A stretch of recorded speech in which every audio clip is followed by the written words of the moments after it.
রামধনু সাহিত্য সাংস্কৃতিক গোষ্ঠীর আয়োজনে সম্পাদনার অজানা গল্প এই অনুষ্ঠানে আপনাদের সকলকে স্বাগত।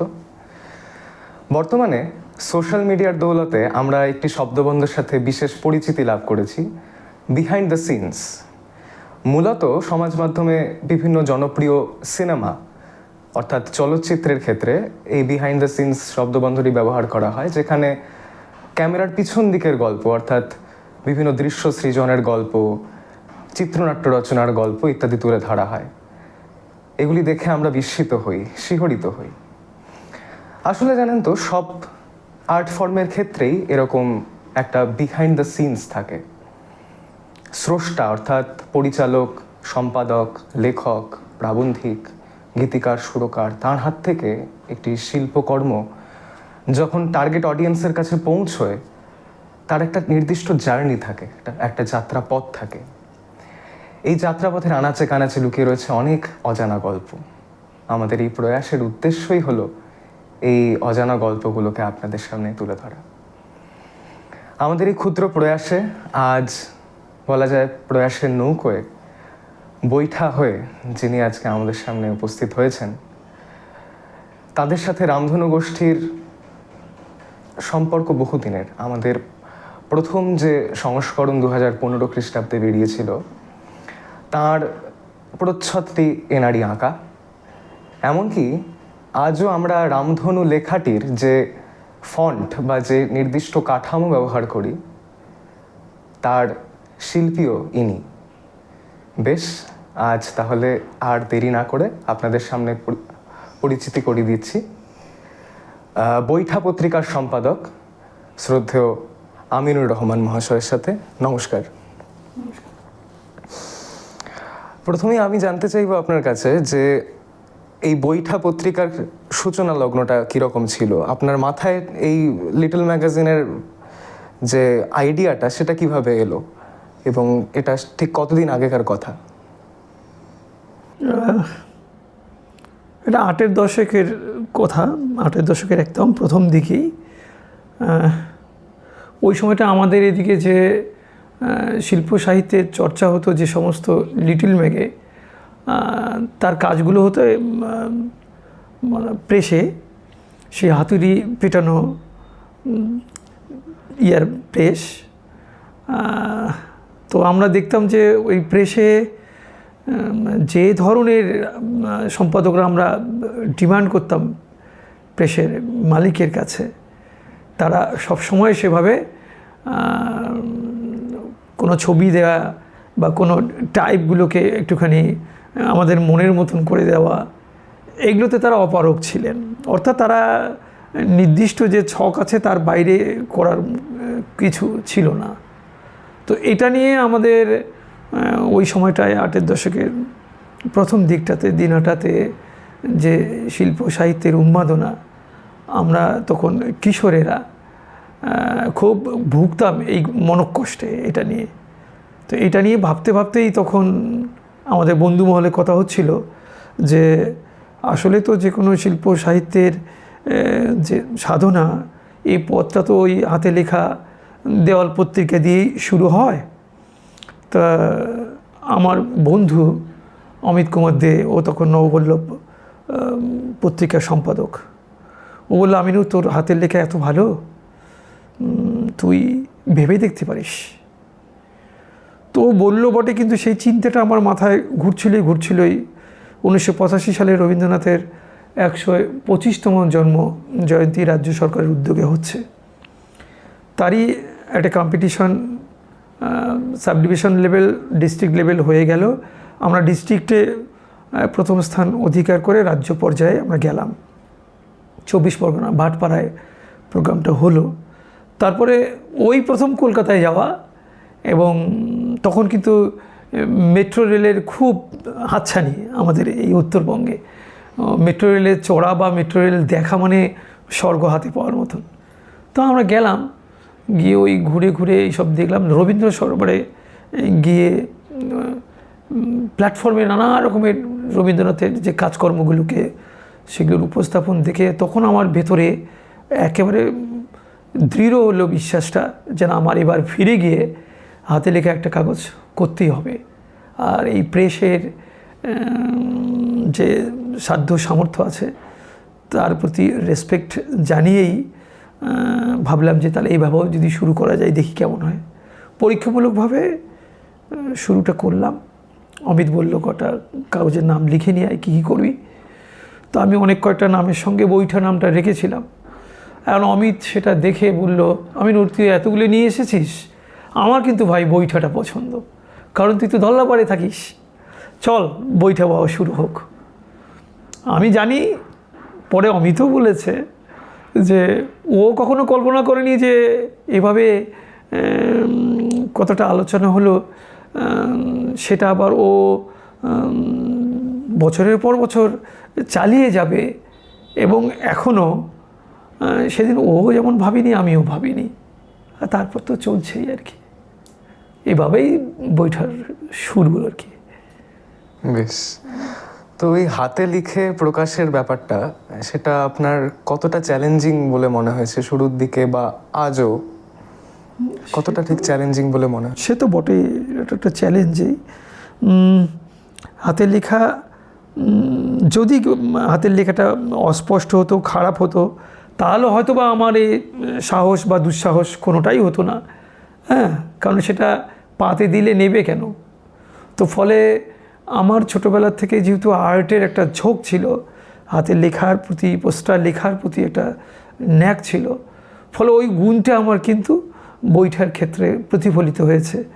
যার কারণে বৈঠা নিয়ে আমাদের উত্তরবঙ্গে অন্তপক্ষে যে প্রথিতযশা সাহিত্যিকদের কাছে গিয়েছিলাম, কেউ আমাকে ফেরায়নি বা তাচ্ছিল্য পর্যন্ত কেউ করেনি, বরং দেখে নেড়ে চেড়ে বলেছে, আমি তো তুই এটা করতে পারছিস, বাহ দারুণ, তোর লেখা এই পত্রিকায় থাকবে, তোর লেখা দিয়ে আমার লেখা প্রকাশ পাবে, এটা হবে না, এটা আমি কল্পনা করতে পারি না, না আমি করব, কত বড় বড় পত্রিকায় বেরিয়েছে আমার, তাতে কি আছে, কিন্তু এটা অনেক বড় পাওয়া আমার কাছে। তারা এইভাবে আমাকে উৎসাহিত করতেন হয়তো, কিন্তু আমি পরে বুঝেছিলাম যে না, শুধুমাত্র নিছক উৎসাহ নয়। যখন প্রখ্যাত সাহিত্যিক এবং আমাদের দিনহাটা মহাবিদ্যালয়ের পরে অধ্যক্ষ হয়েছিলেন অধ্যাপক অলোক গঙ্গোপাধ্যায়, তিনি যখন বলেন, আমিনুর তুই এসেছিস বলে আমার মদন মাঝির বৈঠা সিরিজ কাব্যগ্রন্থটা হলো, কেন যে তুই এলি, কোন সকালে এলি, এসে বৈঠার জন্য লেখা চাইলি, দিলাম 2-3টে, তারপর একটা লেখা তো এত জনপ্রিয় হলো। ওই সময় বিভিন্ন পত্রপত্রিকায়, উত্তরবঙ্গ, গণশক্তি, বিভিন্ন পত্রপত্রিকায় উঠেছিল। তারপরে উনি সেই মদন মাঝির বৈঠা শিরোনামে কবিতা লিখতে লিখতে একটা কাব্যগ্রন্থই করলেন, সেটা উনি অকপটে স্বীকার করলেন।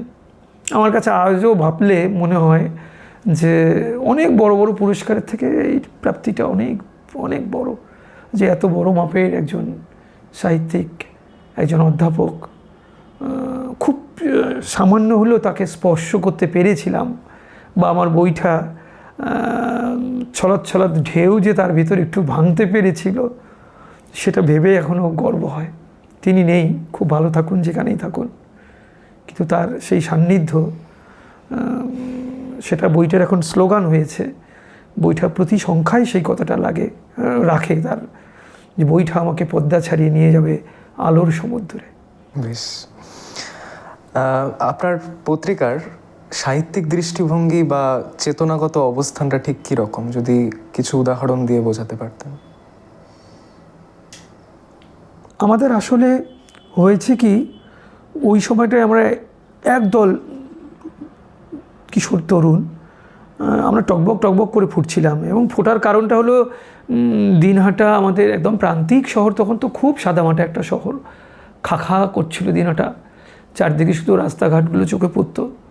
এই আজকের মতো এত বড় বড় বাড়ি, দালান বাড়ি, এত ভিড়, যানজট, দোকানপাট এত ছিল না। একটা অন্য রকমের গ্রাম্য ফুরফুরে হাওয়া বয়ে বেড়াতো প্রত্যেকটায় রাস্তায় রাস্তায়, এবং এখানকার জনজীবনটাই তাই ছিল। তো সেই সময়টায় এখানে যারা বিশিষ্ট সাহিত্যিক, লেখক, কবি ছিলেন, শিক্ষক, অধ্যাপক এবং আরও সমাজের বিশিষ্ট মানুষজন যারা ছিলেন, সত্যি বলতে কি আমরা সৌভাগ্যবান যে সে সময় আমরা তাদের এই সান্নিধ্যটা পেয়েছিলাম। তারা নানাভাবে আমাদের মন এবং মননকে তৈরি করে দিয়েছিলেন। আমার খুব মনে পড়ে সেই সময়টায় ভাষা আন্দোলনের যে প্রেক্ষিত, বিশেষ করে ৭১-এর মুক্তিযুদ্ধ এবং স্বাধীনতা, যার পরিণামে বাংলাদেশ বলে আত্মপ্রকাশ করলো। তো সেই ৫২-র যে ভাষা আন্দোলনের চেতনা, ৭১-এ এসে স্বাধীন বাংলাদেশ, এ এক অন্য রকমের উন্মাদনা আমাদের কিশোরদের মনে রেখাপাত করেছিল। আর এখানকার কিছু মানুষ সেই বিষয়গুলো আমাদেরকে খুব ভালো করে বোঝাতে পেরেছিলেন। আমরা হয়তোবা ওই বয়সে আমরা খুব আত্মস্থও করে ফেলেছিলাম, না হলে এত সারা বা এত টানটা কোত্থেকে আসবে।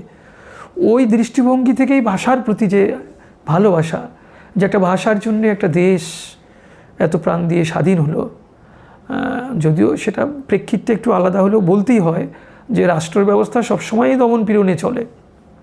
আমরা সে সময় বলতাম যে পাকিস্তানিরা তো সবই মুসলিম ছিলেন, কিন্তু যারা বাংলাদেশে বা তখনকার দিনে পূর্ব পাকিস্তানে শহীদ হলেন তারা তো মুসলমান ছিল।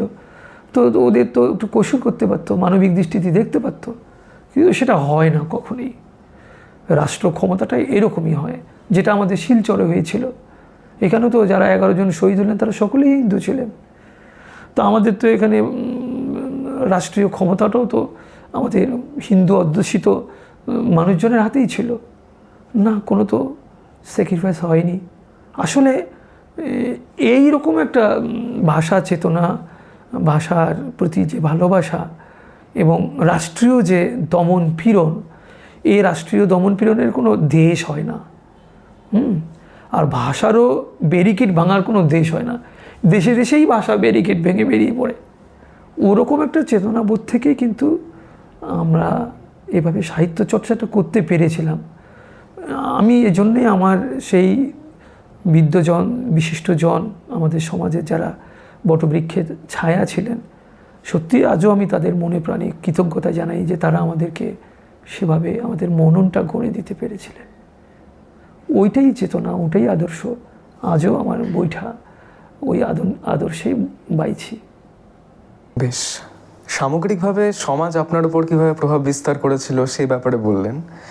এবার আপনার কাছে জানতে চাইব, এই পত্রিকাগুলো বা লিটল ম্যাগাজিনগুলো সমাজের উপর কতটা প্রভাব বিস্তার করে বলে আপনি মনে করেন, বা শিক্ষাক্ষেত্রেও কতটা প্রভাব বিস্তার করতে পারে বলে আপনি মনে করেন?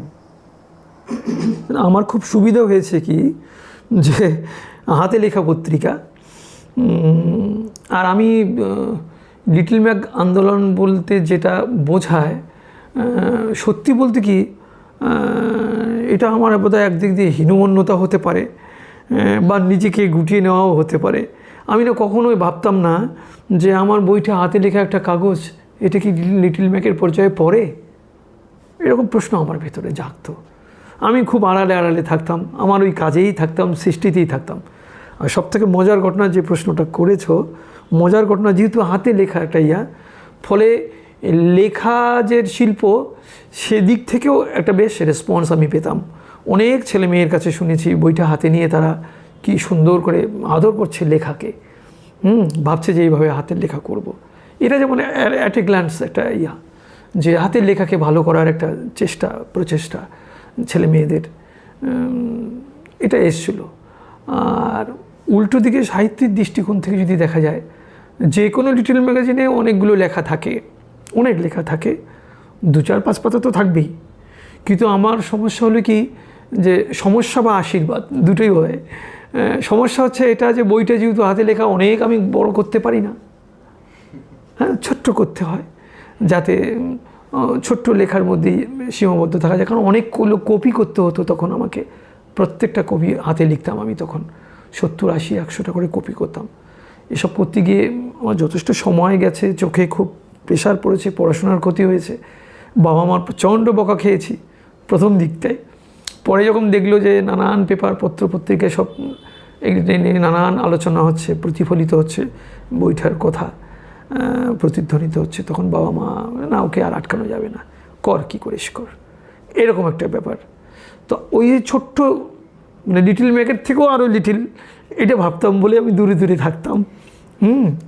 তো যেহেতু 5-6টা এরকম কবিতার মতো থাকতো, ফলে হতো কি আমি এটা দেখতাম যে সেই কবিতাগুলো তখনকার দিনে বিশিষ্টজনেই লিখতেন, যারা বিভিন্ন কাগজে লিখতেন। এমনকি অনেক দেশ পত্রিকা বলে সবাই ভাবে যে দেশ পত্রিকায় লেখা উঠলে যাতে ওটা অনেক আভিজাত্যপূর্ণ একটা বিষয়।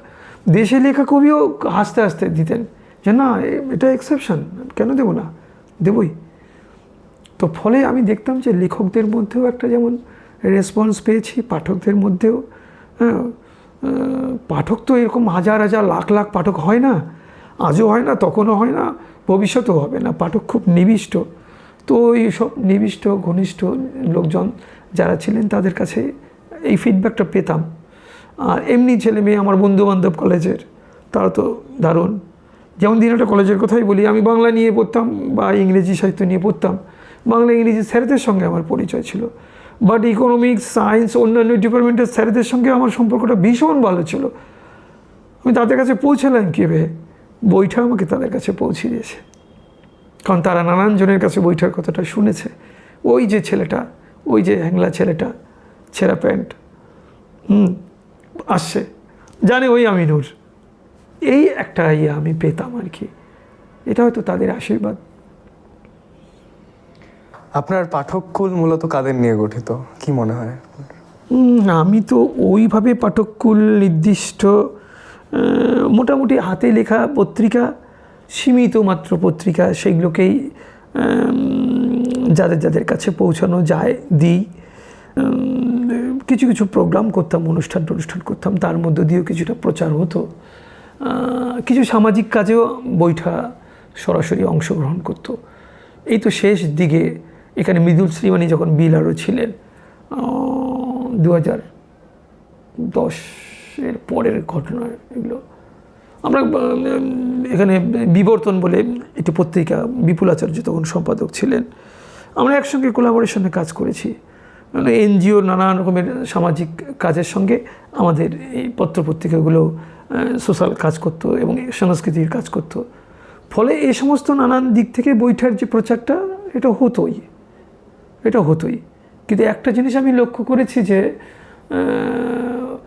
লিটল ম্যাগের প্রতি যে মানুষের আস্থা ভালোবাসা, সেটা তো সীমিতই, আগেও সীমিত ছিল। এখন যদিও কিছুটা প্রচারের সুযোগটা থাকার কারণে কিছুটা প্রচারের আলো এসছে, আগে তো তাও ছিল না, এতখানি কিছুই ছিল না। তো ফলে এই ধরনের সেমিনার, আলোচনা এবং ওই একজনের কাছে আরেকজনের কাছে আরেকজন শুনে এভাবেই, হ্যাঁ, এমনকি দূর দূরান্ত থেকে কেউ আসতো, হয়তো খোঁজ করে আসতো আমার বাড়িতে। হ্যাঁ, দেখতাম যে কী ব্যাপার, আপনাকে তো চিনলাম না, আমার বাড়ি শিলিগুড়ি থেকে এসেছি, আপনার বইটা দেখেছি এক বন্ধুর হাতে, তাই আপনাকে এক নজর দেখতে এসেছি।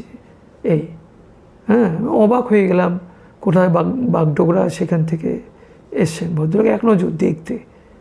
তো হাতের লেখার এরকম টান, বা ছোট্ট সাহিত্য পত্রিকা তার এরকম টান, তো এটা একটা ঘটনা। এগুলোই হচ্ছে আমার পাঠককুল, এগুলোই আমার সৃষ্টির শ্রোতাকুল বা কি বলবো, সমর্থক, পৃষ্ঠপোষক বা উৎসাহদাতাও তারা আছে বলেই আমি কখনো বইটা বাবা বন্ধ করতে পারি না।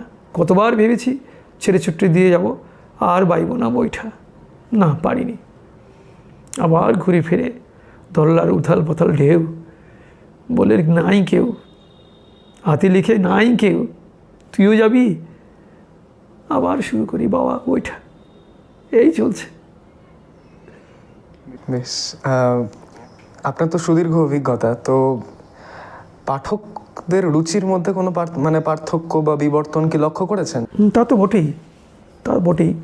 সে সময়ের পাঠকের যে মূল্যবোধ, যে সামাজিক প্রেক্ষিত, আর আজকের যে সামাজিক প্রেক্ষিত এবং এই দীর্ঘ সময়ের যে ব্যবধান, স্তর ফারাক আছেই।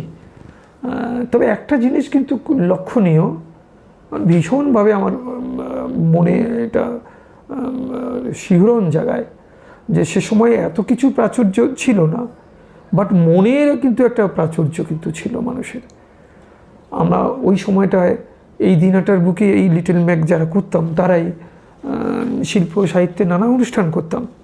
এমনকি কোনো অন্নপ্রাশনের বাড়িতেও অন্নপ্রাশনের অনুষ্ঠানটা হচ্ছে ওটাকে কেন্দ্র করে একটা সাহিত্যের অনুষ্ঠান, একটা বিয়ে হচ্ছে ওই বিয়ে বাড়িটাকে কেন্দ্র করেই একটা এত বড় ডেকোরেটরসের সাজ সরঞ্জাম তখন ছিল না। আর টাকা পয়সা কোথায় আমাদের, আমরাই তো দৈন্যের দায়ে ঘুরে বেড়াতাম ওভাবে। হ্যাঁ, কি কষ্ট করে আমরা চলতাম, কোথায় পাবো টাকা পয়সা? কিন্তু না, এত টাকা পয়সা নেই, এত কষ্ট, এগুলো আমাদের কিছুতেই দমাতে পারতো না। মা কাকিমা মাসিমাদের দুটো শাড়ি হলেই হয়ে গেল, ওই শাড়ি দিয়ে স্টেজ বানানো হয়ে যেত। ওই অমুক কাকুর চকিটা আছে, তমুক কাকুর চকিটা আছে, নিয়ে এসে মাসে স্টেজ হয়ে গেল, ব্যাস। এখন যেমন সাউন্ড সিস্টেম ছাড়া আমি এক পা নড়বো না, আমরা ওইসব সাউন্ড সিস্টেমের তোয়াক্কাই করতাম না, আমরা নিজেরাই ছিলাম সাউন্ড সিস্টেম। ফলে ওখানে এটা ওখানেই আমরা বানিয়ে নিতাম, ওখানেই কবিতা পাঠ হতো, আলেখ্য হতো, নাটক হতো, গান হতো, অদ্ভুত এক পরিবেশ তৈরি হতো। এবং এটা সত্যিই দিনাটার মানুষের প্রশ্রয় পেয়েছিল, মানুষ খুব সমাদর করেছিলেন। ফলে দিনাটার আনাচে কানাচে ওই সময় নববল্লভ শিল্প সাহিত্য চক্রের যে উদ্দীপনা, সেটা যেমন ছিল, নববল্লভের সঙ্গে আরও কিছু পত্রপত্রিকা, যেমন আমার বৈঠা, কিশোর কণ্ঠ, হাতের লেখা পরে ছাপা আকারে হয়েছিল, আলো সাকি, দিনটার কিছু কাগজ আছে, প্রসেনজিৎ পণ্ডিতের ময়ূক, গৌতম সাহা তখন করতেন নিহারিকা, প্রদর্শরঞ্জন সাহা, হংসরাজ, এই ধরনের অসংখ্য কাগজ। আর বড়দের তো আছেই, চলতো এগুলো। এবং এইভাবেই কিন্তু আমরা এই কমিউনিকেশনের ইয়েটা করতাম। কখনো আমরা পিছপা হতাম না। এবং মাঝে মাঝে তখন তো এই মহামায়া সিনেমা হলটা হয়নি, পরে একটা ইয়ে ছিল, সেটাকে টকি হল বলতো তখন, আগে টকি, সিনেমাকে আগে বলতো মানুষ টকি। তো ওই টকি বা টাউন হলটাতেই আমরা বছরে একবার দরকার অনুষ্ঠান করতাম। একদম ভরে যেত ঘর, ভরে যেত ঘর। এখন যেমন এত আয়োজন, এত কিছু, তারপরেও দেখা যায় যে লোকসমাগম কিন্তু আন্তরিকভাবে খুব একটা বেশি নেই। আর যদি লোকসমাগম হয়ও, নিজের কবিতা পাঠ শেষ তো ব্যাস, অনুষ্ঠান শেষ। কিন্তু আমি তখন দেখতাম যে টইটম্পুর হয়ে থাকতো, কেউ উঠতো না যতক্ষণ শেষ হতো না। হ্যাঁ, বিশেষ কারণবশত কোনো জরুরি ইয়ে থাকলে, কিন্তু তখন দেখতাম একদম লেগে থাকতো মানুষ। এই যে তখনকার যে ভ্যালুস, মূল্যবোধ, সামাজিক প্রেক্ষিত এবং এখনকার যে এটা বোঝা যায় এভাবে কিছুটা। এখন সবই আছে, কিন্তু একটু যান্ত্রিক হয়ে গেছে বেশি। আর তখন কিছুই ছিল না, কিন্তু আন্তরিক ছিল সব কিছু। ফলে বেঁধে বেঁধে থাকতাম, ঘেঁষে ঘেঁষে বসতাম। এখন কাছাকাছি বসি বটে, কিন্তু ঘেঁষে বসি না, দূরে দূরে। এটা হয়েছে এই যান্ত্রিকতার কারণে হয়তোবা। কিন্তু তারপরেও কিন্তু থেমে নেই। তারপরেও একদল ছেলে, একদল মানুষ চলছেনই, তারা তাদের ক্রিয়াকর্ম, তাদের শিল্প সাধনা, জীবন ও সাহিত্য সংস্কৃতির প্রতি তাদের যে আত্মত্যাগ, তারা সেটা করছেন। কিছু হচ্ছে না এখন, যা কিছু সব আগেই হয়েছে এটা নয়, নট দ্যাট, এখনও হচ্ছে। বরং এখনকার লড়াইটা অনেক টাফ। আমি তো বলি যে রামধনুর যারা পরিবার, সেদিন ওই তো ফুচকে ফুচকে ছেলেগুলো দেখলাম, আজকে সবাই শিক্ষায় দীক্ষায় প্রায় অনেকেই শিক্ষার গণ্ডি পেরিয়ে এসছে, কেউ বা আরও উচ্চশিক্ষা গ্রহণ করছে, শেষ হবে শিক্ষা।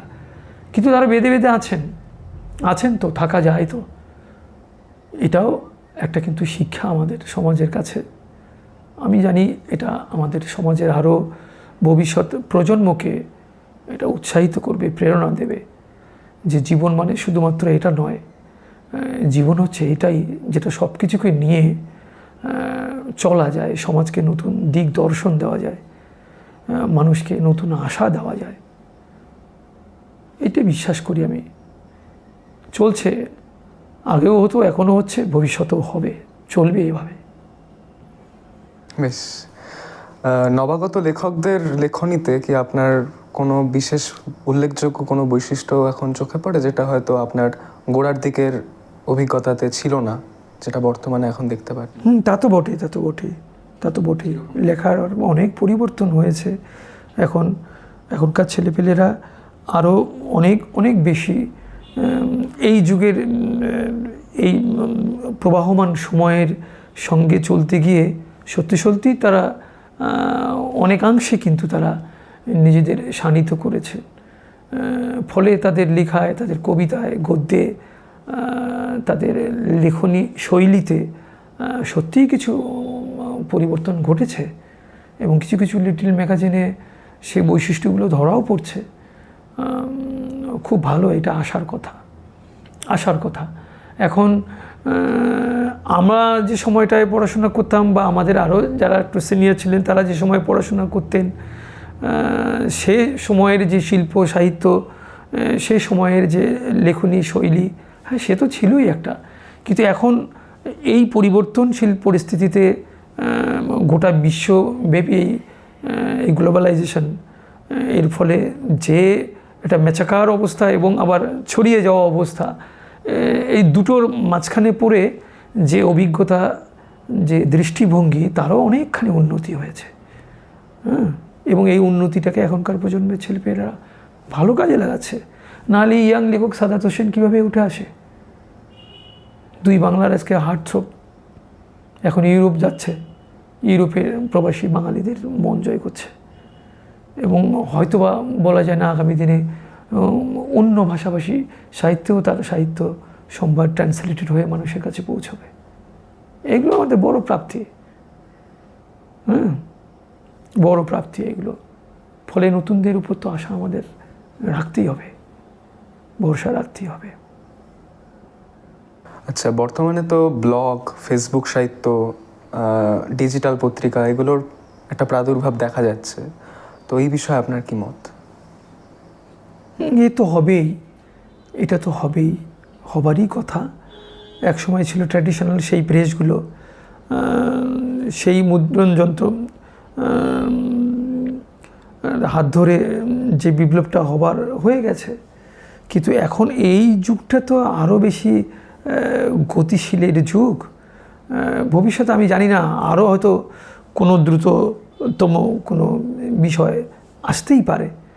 তো এখন ডিজিটাল যুগের যে শিল্প সাহিত্যের হচ্ছে, অনেকে ইতিবাচক নেতিবাচক অনেক কথাই বলেন, আমি শুনে থাকি যে খুব উন্নত মানের, খুব ভালো সাহিত্য হচ্ছে না, এই হচ্ছে সেই হচ্ছে। হ্যাঁ, এটা একটা ঘটনা। এই ডিজিটাল মিডিয়ার মধ্যে, বিশেষ করে মোবাইলের মধ্য দিয়ে যে এটা ছড়াচ্ছে, অনেকে বলছে যে এইরকম হচ্ছে, এগুলোর মান খুব ভালো না। হ্যাঁ, এটা ঘটনা।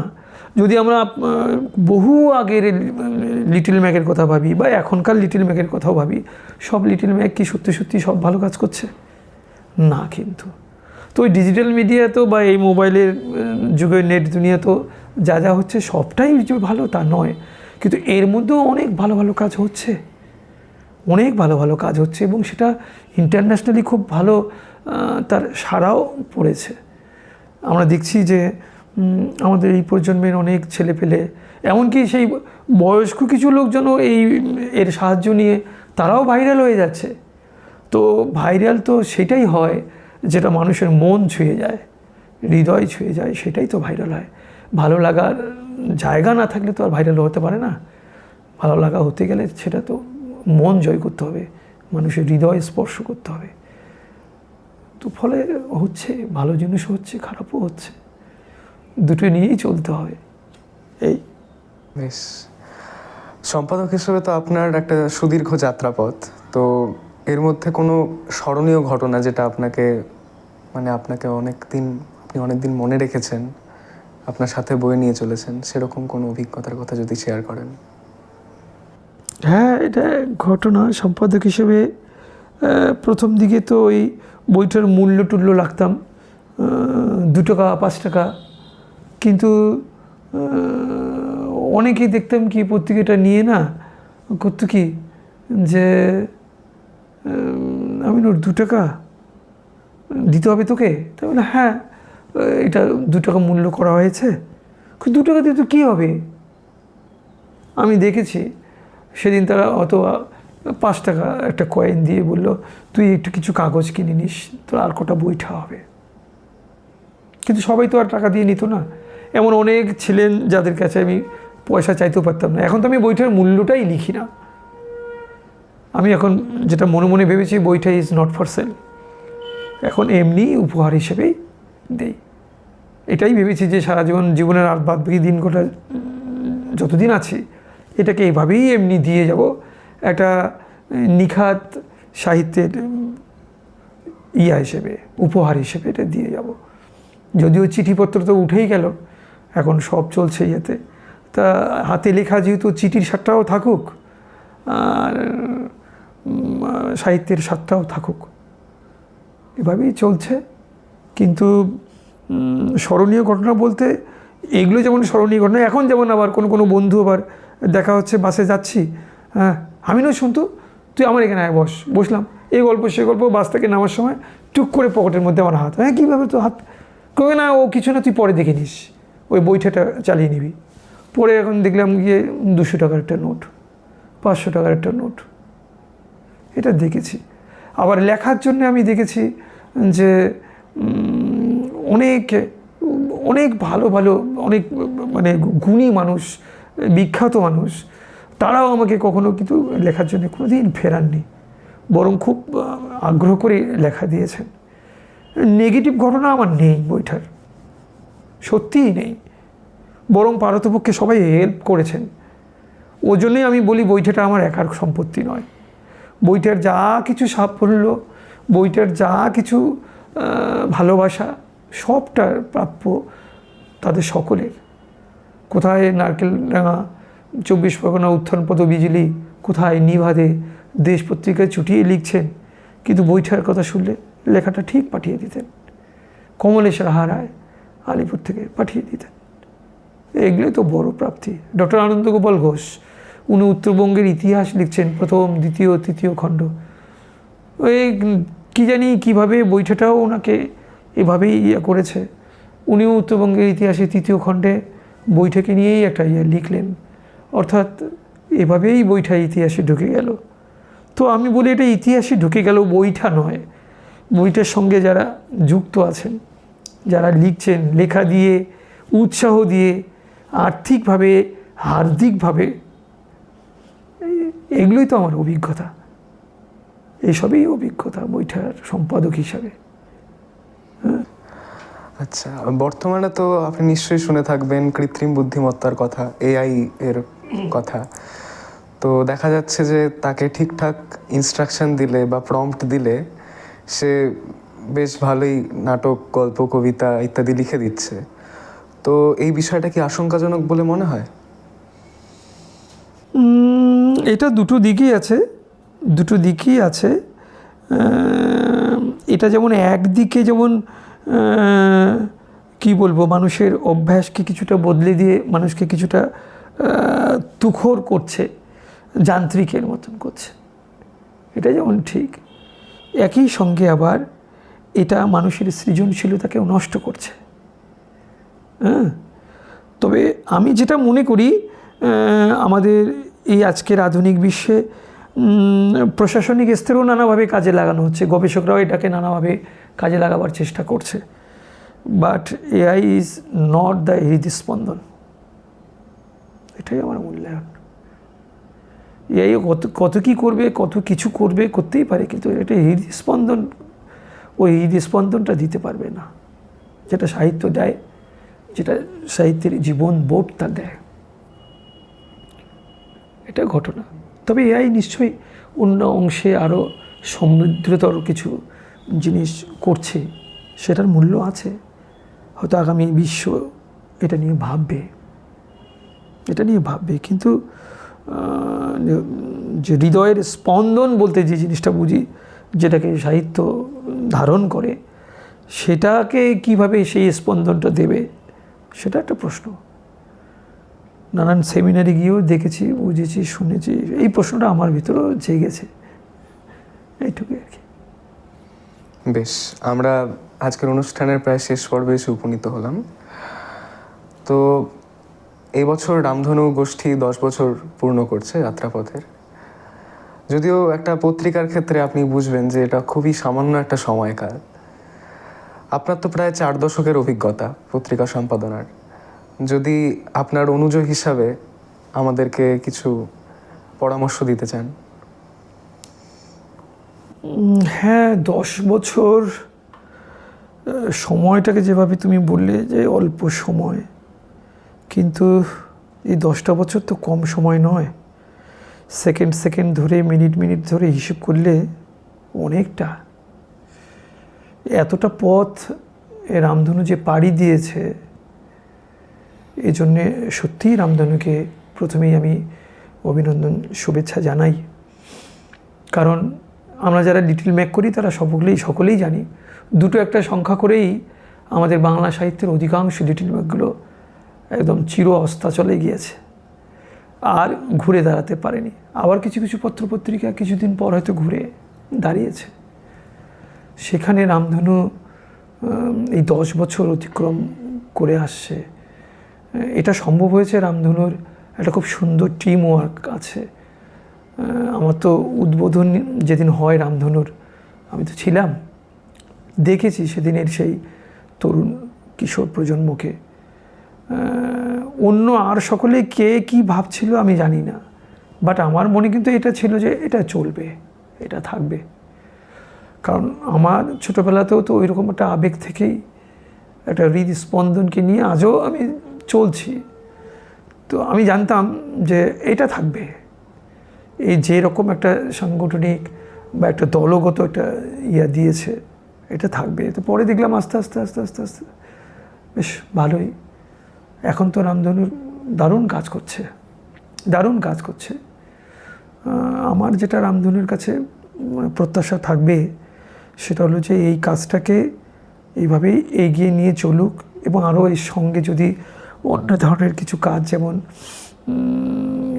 যে কাজগুলো আমি করতে বলবো সেগুলো হচ্ছে যে সঙ্গীত সংস্কৃতির আরও অন্যান্য দিকগুলো, এমনকি কিছু কিছু আলোচনা, সেমিনার, এই ধরনের জিনিসগুলো যদি করা যায়, আরও প্রচুর সংখ্যক কিশোর তরুণদেরকে নিয়ে এবং সমাজের বিশিষ্ট মানুষজনকে নিয়ে বছরে 2-3টে করে এই ধরনের যদি প্রোগ্রাম উৎসবের মতো হয়, সেটা হয়তো বা রামধনুর পক্ষে আরও খুব ভালো হতো। সেটাই একটা অর্থনৈতিক দিক থেকেও একটা হতো, সুরাহা হতো, আর সঙ্গে সঙ্গে প্রচার প্রসারটাও হতো। এমনিতে রামধনুর যা কাজকর্ম চলছে আমি খুব স্যাটিসফাইড, খুব ভালো পথেই চলছে। এখন সেদিনের যারা শুরু করেছেন আজকে তারা দেশের নাগরিক, সেদিন ছিল ছাত্রছাত্রী, আজকে নাগরিক, আর তাদের অনেক দায়িত্ব, তারা আরও জগৎটাকে ভালো করে দেখছেন। আমি খুব আশাবাদী যে রামধনু দারুণভাবে রং ছড়াবে আকাশে, এবং দারুণভাবে ছড়ায় বা ছড়াতে পারে বলেই তো মৃগাঙ্ক আজকে ওখান থেকে, ঝাড়খণ্ড থেকেও বারবার এটা বোঝা যায় যে এই স্পন্দনটা কত দূর পর্যন্ত, এই রঙটা কত দূর পর্যন্ত ছড়িয়েছে। আমি আশা করি রামধনুর এই রঙটা থাকুক। আমি আছি রামধনুর রঙে, মেতে আছি। ভবিষ্যতেও অথবা জীবনের বাদবাকি দিনগুলো আমি রামধনুর রঙেই মেতে থাকতে চাই, মনের আনন্দে। বেশ, অনেক ধন্যবাদ আপনাকে আমাদের এই ক্ষুদ্র প্রয়াসে সামিল হওয়ার জন্য। ধন্যবাদ জানাই আপনারা যারা এতক্ষণ ধরে অনুষ্ঠানটা দেখছেন, দর্শকদের সকলকে। এভাবেই রামধনু গোষ্ঠীর পাশে থাকুন, এবং আশা করছি সেই বৈঠার ছোঁয়ায় বাংলার লিটল ম্যাগাজিনের জগৎ আরও বেশি ঋদ্ধ হোক, অনেকটাই ঋদ্ধ হোক, এই আশা রেখে আজকের অনুষ্ঠান শেষ করছি। নমস্কার।